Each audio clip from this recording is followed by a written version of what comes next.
प्यार से कहना धन गाजी है, कुछ चाहिए स्पष्ट होना, तो वो बात जहाँ, और अगर हम वो बात अपने जीवन में भी देखें, इन जनरल कोई भी वजह से किसी ने किसी के बारे में हमें ऐसे कहा कि एक व्यक्ति विशेष ने आपके लिए ऐसा सोच रखी, तो हम 1 मिनट में भी मान जाते हैं वो बात।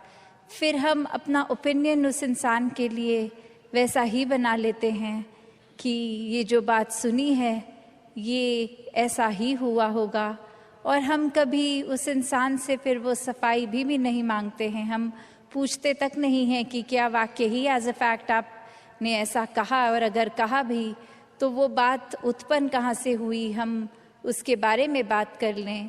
पर इंसान की फितरत की उस इंसान से तो बात नहीं करेंगे, उसके पीठ पीछे उसके बारे में औरों से करेंगे। तो इस तरीके के जीवन से एक अपने जीवन का सुधार नहीं हो पाएगा। जैसे एक शायर ने भी बहुत खूबसूरती से लिखा कि गलत फहमियों से भी ख़त्म हो जाते हैं रिश्ते, गलती हमेशा कसूर की नहीं होती। कि अक्सर ये बात ज़रूरी नहीं कि कोई गलती ही हो, एक कसूर अगर किसी का है, एक वजह, वो गलती नहीं, पर वो हमारी ही सोच, हमारी ही परसेप्शन, हमारा ही नज़रिया किसी को गलत देखने के लिए। और फिर एक वही भाव कि अगर हमने किसी को दोषी करार दे ही दिया है, एक हमने डिसीजन बना लिया है, तो फिर चाहे फैक्ट कुछ भी हो हमारी नज़र में, तो वो इंसान दोष के लायक ही है। हमने खुद ही उस इंसान को अपनी नज़र से गिरा लिया, चाहे उसने कुछ ऐसा किया हो ना किया हो। उस टाइम हम अपने दिमाग को, इस चेतनता को, ये रैशनल को भी नहीं एक सामने रखते, बस हमने सोच लिया तो हकीकत ही बन गई वो हमारी।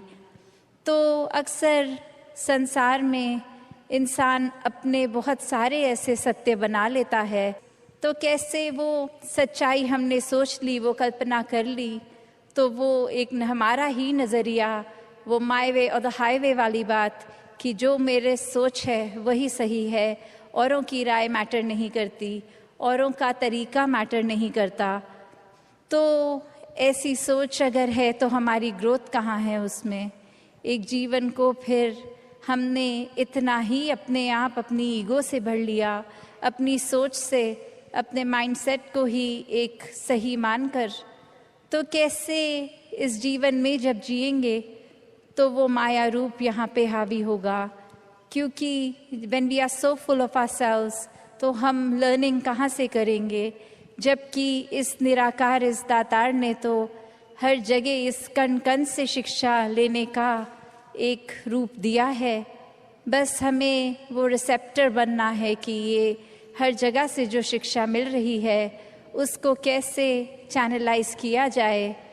तो ऐसा जो कर लेते हैं वो एक भक्ति हर समय की करते हैं, क्योंकि जब इस परमात्मा को जानकर, इसमें विश्वास करके, इसको हर समय अपने आसपास देखकर, फिर चाहे किसी ने कुछ भी कहा हो, तो ये भक्तों का जीवन तो डार्केस्ट क्लाउड में सिल्वर लाइनिंग भी देख लेता है।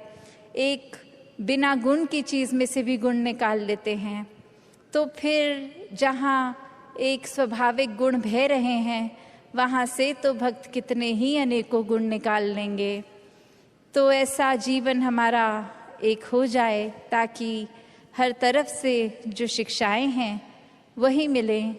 वरना तो एक अगर अक्सर ऐसे भी जो उदाहरण देखने को मिलते हैं कि हमारी सोच, इसने तो कभी ख़त्म नहीं होना, हमारी इच्छाओं ने भी कभी ख़त्म नहीं होना, एक वो सैटिस्फैक्शन, एक कंटेंटमेंट की बात, ये तो माया का ही रूप। क्योंकि अक्सर हम ये भी सोच लेते हैं कि माया सिर्फ एक मटीरियलिस्टिक चीज़ है, माया सिर्फ जो आँख देख सकती है वही है, चाहे वो एक घर हो, पैसा हो, एक और चीज़ें। पर अक्सर ये जो सूक्ष्म रूप की माया है, जो एक ये सोच में भी आ जाती है क्योंकि इस परमात्मा को इस पल में देखना है, इसको ये लिविंग इन द मोमेंट वाली बात।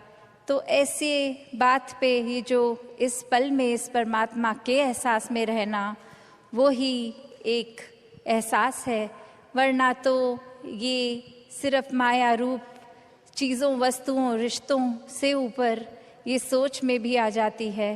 तो कैसे एक ये वही बात हो गई, जैसे एक कहानी भी है कि एक इंसान, उसको एक थोड़े से कुछ लोग मिले और आगे वो इंसान सारे जा रहे हैं, कहीं रास्ता ख़राब है, तो वो एक डिसीजन बनाते हैं कि will go ahead as a group, ताकि कोई बात है भी तो इकट्ठे कोई वो रास्ता आराम से निकल जाएगा।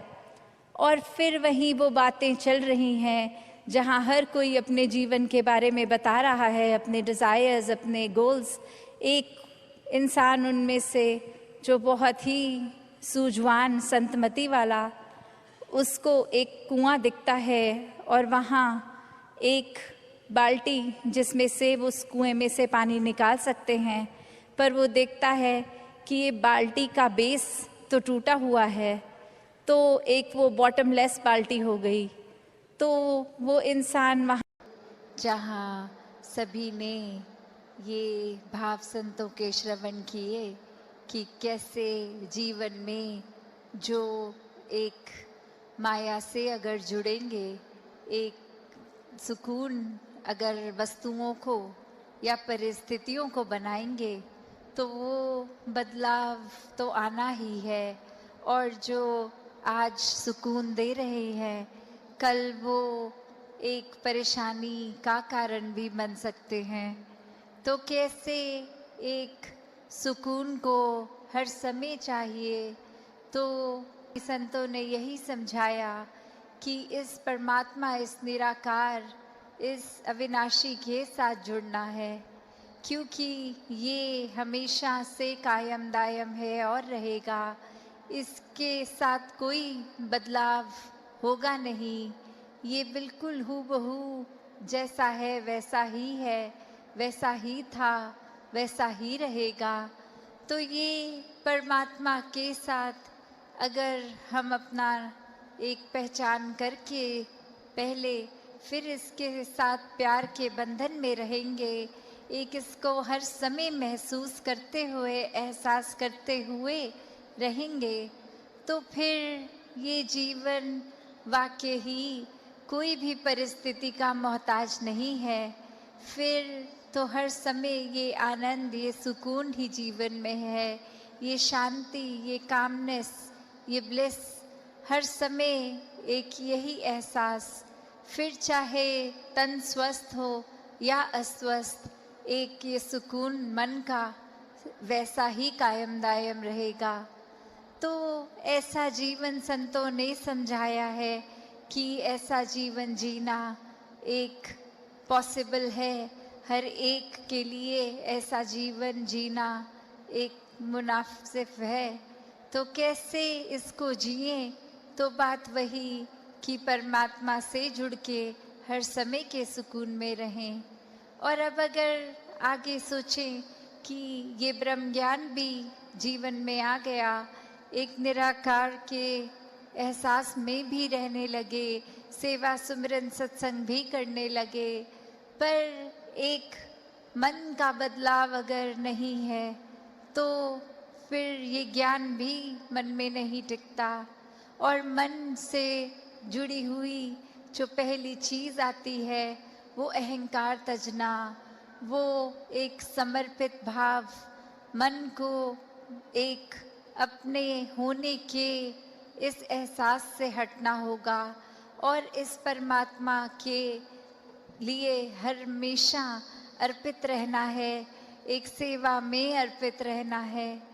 तो ये सुकून यहाँ समर्पित होने के बाद जो मिलता है, तो कैसे समर्पण के साथ सुकून। तो अपने जीवन में जहाँ हम समर्पण की बात करते हैं, तो ये समर्पण कैसा समर्पण है?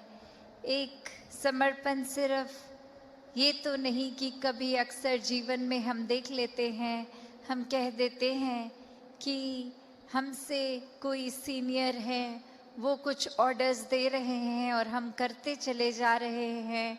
अक्सर किसी ना किसी प्रोफेशन में देखा है, ऑफिसेज में या किसी भी सर्विस में, तो एक सीनियर का ऑर्डर मान लेना या फिर कोई अथॉरिटेटिव पर्सन, कोई टीचर, कोई और इस तरह से जो हम पे कोई बात करते हैं और वो मान लेना, वो अक्सर ये रूप उसका समर्पण का नहीं बन पाता, क्योंकि ये रूप तो वो डर से है कि वो जो कह रहे हैं वो करना ही होगा, वरना नौकरी से निकाल दिए जाएंगे, वरना फिर कोई और इस बात की रेपकशन हो सकती है।